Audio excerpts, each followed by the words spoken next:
It wasn't just a murder, it was a declaration, a chilling testament to a love turned toxic, a desire twisted into a weapon that shattered a life and haunted a city. For decades, the killer moved among them, a wolf in sheep's clothing, hidden in plain sight, protected by the very institutions sworn to protect others. This is the story of Sherri Rasmussen, the woman whose death became a whisper in the wind, a case that refused to die, and the badge that concealed a monster lurking in plain sight. This is City Shadows Unsolved. In the sun-drenched, seemingly quiet suburb of Van Nuys, Los Angeles, the year 1986 held great promise for many. For Sherri Rasmussen, a spirited and devoted 29-year-old nurse, this promise felt especially bright. Her life unfolded with purpose, marked by professional dedication and deep personal joy. She had recently started her most cherished journey, marrying her beloved John Rutan just 3 months earlier. Their marriage celebrated shared dreams and created a love story. Together, they eagerly built a future in their new condominium. This home was a sanctuary, a symbol of their fresh start and filled with warmth and happiness. Then, on one devastating afternoon, that bright future was shattered. On February 24th, 1986, John Rutan returned home from work not to his wife's welcome, but to a horrifying scene. Sherri lay dead on their living room floor. She had suffered a brutal beating, showing clear signs of a desperate struggle. Her body had 3 distinct gunshot wounds to the chest, fired from a .38 caliber handgun. This was no random act of violence. It was a personal, vicious attack that abruptly ended a life that had just begun its most promising chapter. The calm face of suburban life was torn away, exposing a disturbing undercurrent of evil. The horror of that day would launch a lengthy quest for justice, a mystery that needed to be solved. As the initial shock faded, the harsh realities of a criminal investigation set in. The first theory among responding officers was that this was a botched burglary. Some evidence initially supported this idea. Sherri's BMW and its stereo system were missing, which were common targets for thieves in the 1980s. The scene suggested a break-in. Drawers were open and things were in disarray. This story, where an intruder unexpectedly runs into a homeowner, often offers an easy explanation for such brutal acts. However, as detectives carefully examined the scene, troubling inconsistencies emerged, raising doubts about the simple burglary theory. While the BMW and its stereo were gone, other valuable items, like jewelry and electronics, were left untouched. This pattern of selective theft immediately raised a red flag.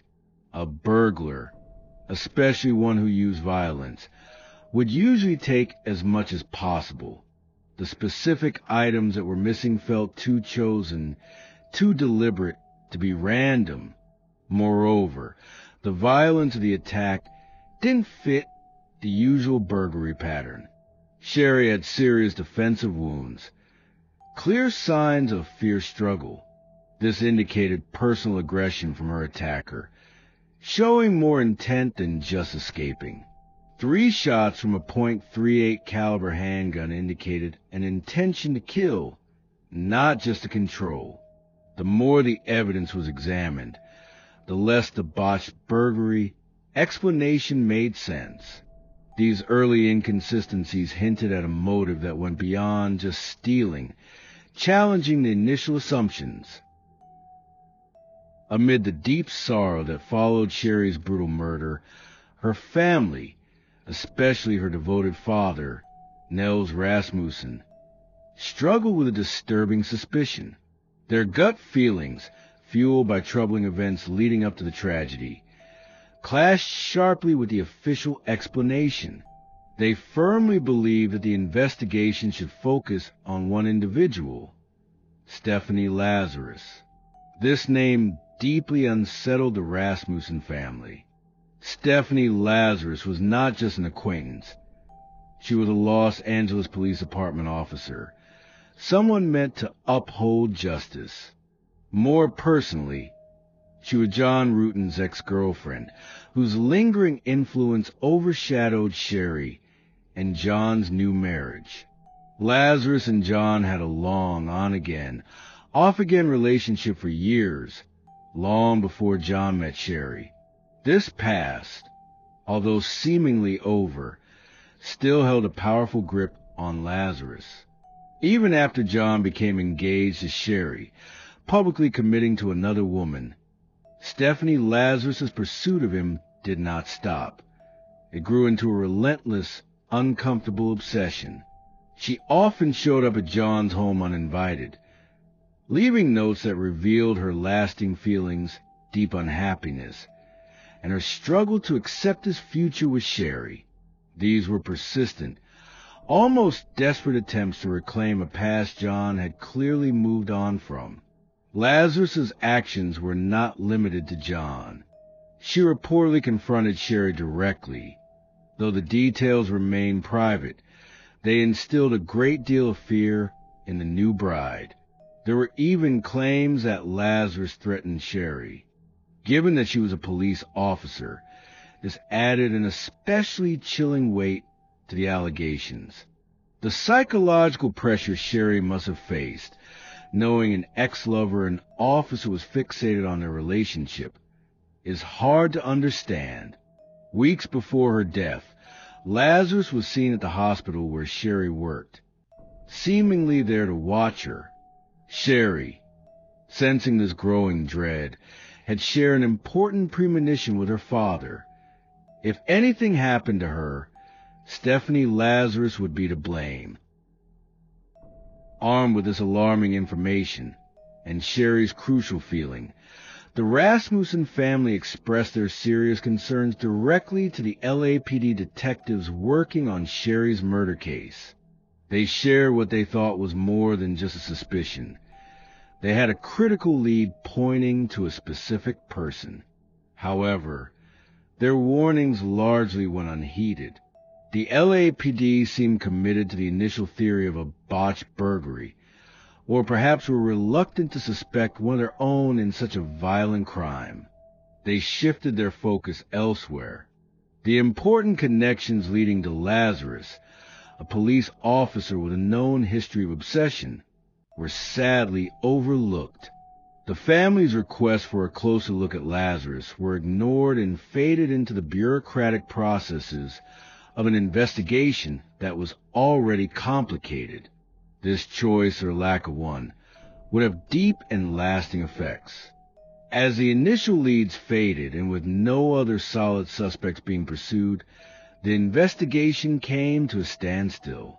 No arrests were made, and the mystery surrounding Sherri Rasmussen's murder gradually sank into files of unsolved cases. Years passed, then an entire decade, and then two. The physical evidence from the crime scene was carefully collected but remained untouched, waiting for future technology. Among this evidence, a silent witness endured a bite mark on Sherri's arm. This mark held the assailant's saliva and, importantly, their DNA. In 1986, DNA forensics was still new. Its full potential as a conclusive identifier had not yet been realized. This small, seemingly minor detail was a time capsule, containing the key to the truth and patiently waiting for the right moment to be revealed. The injustice of a murdered young woman, whose family believed they knew the killer, weighed heavily on them, a constant suffering as the official investigation remained unfocused. Justice can be slow, but it sometimes emerges through scientific progress. In 2004, nearly 20 years after the investigation into Sherri Rasmussen's murder stalled, The Los Angeles Police Department's cold case unit reopened the dormant file. This was a new era, benefiting from forensic improvements that had changed criminal investigations worldwide. These advancements offered a hopeful sign for many unsolved cases. One of the first pieces of evidence re-examined was the bite mark on Sherri's arm.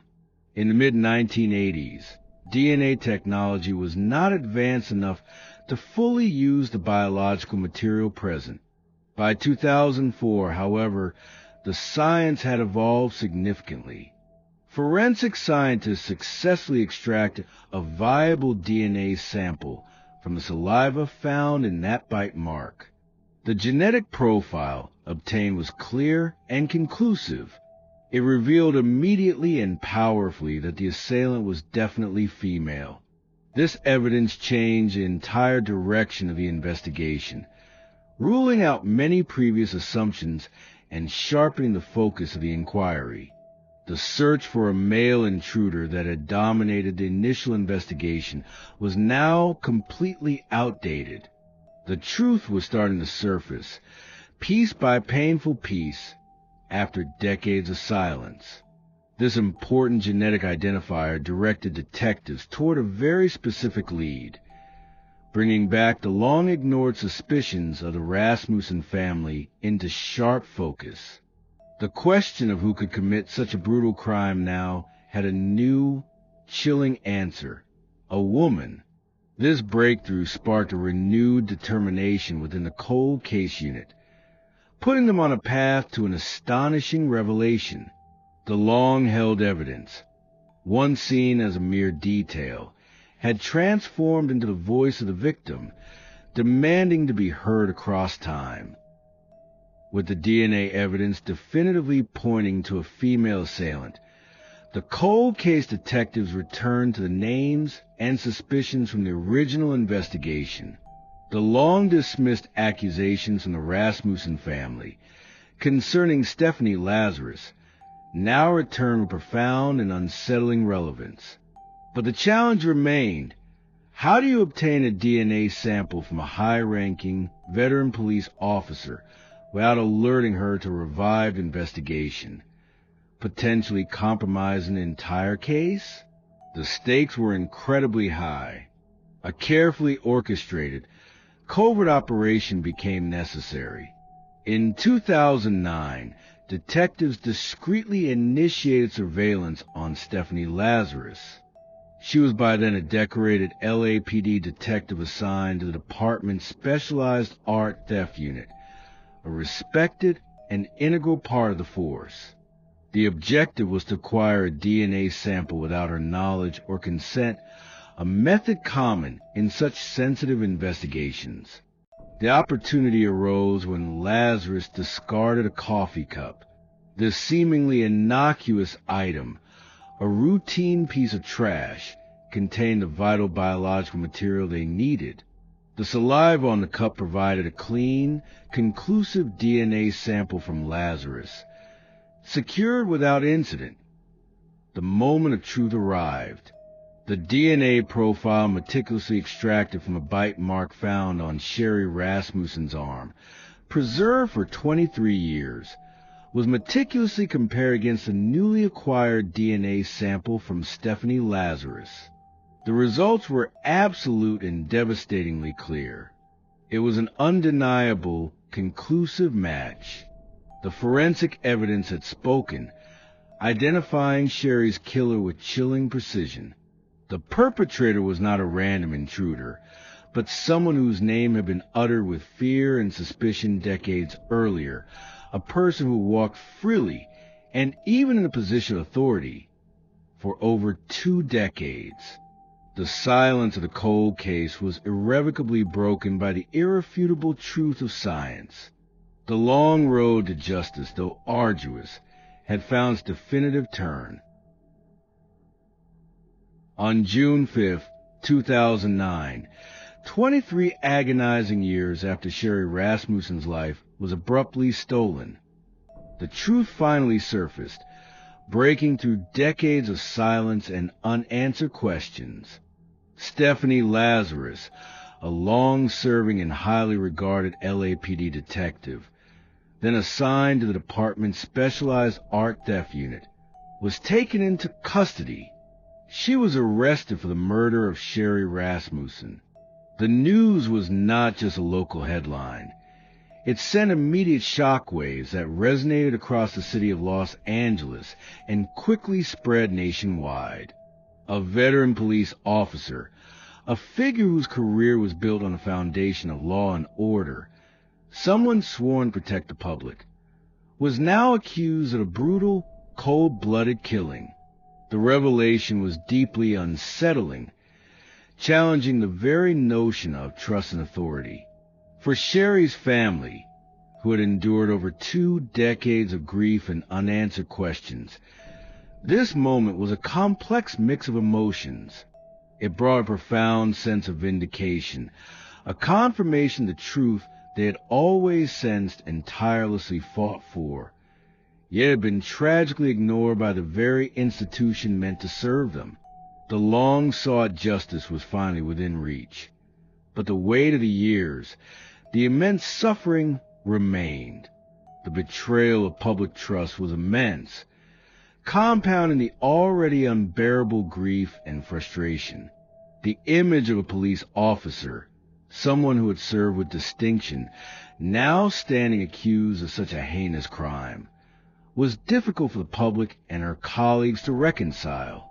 The institution of the LAPD itself faced intense scrutiny and uncomfortable questions about how one of its own could have gone unsuspected for so long, and how the family's initial warnings could have been so tragically dismissed.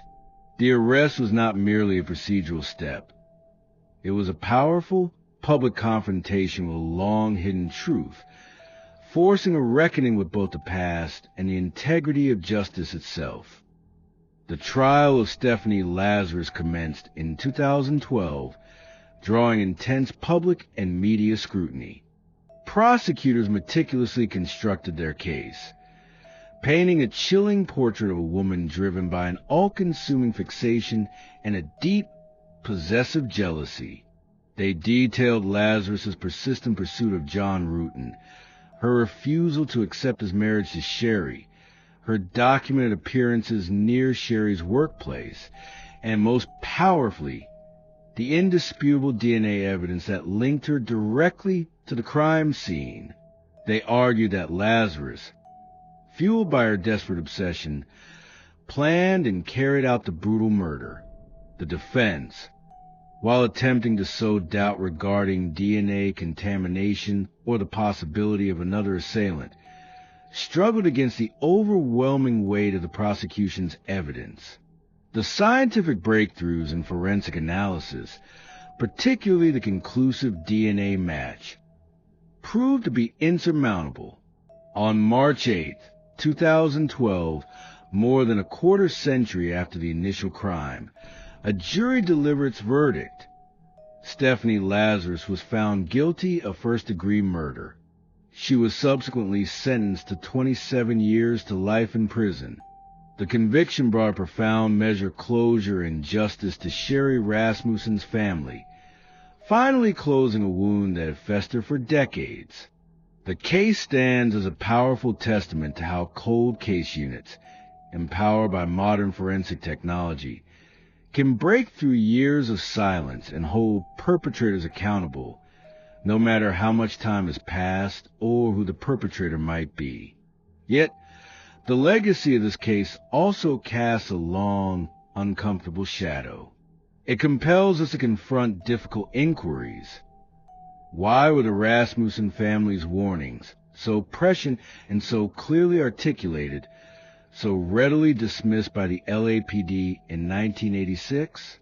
Was Stephanie Lazarus's position as a police officer a factor in diverting proper scrutiny during the initial investigation? The murder of Sherri Rasmussen is a profound reminder of the destructive force of obsession, the heartbreaking impact of a crime on a family, and the critical need for impartial and thorough investigative work, regardless of who the suspect may be. It's a sobering lesson that sometimes the most dangerous truths are hidden not in distant shadows, but within the very fabric of our communities. What are your thoughts on this gripping case? Do you believe justice was fully served, or does the initial LAPD failure still resonate with you? Let us know in the comments below. If you found this story compelling, please like this video, subscribe to City Shadows Unsolved, and activate that notification bell so you don't miss our next examination into the complex truths of our world. Until then, stay observant and remember, some histories run deeper than others.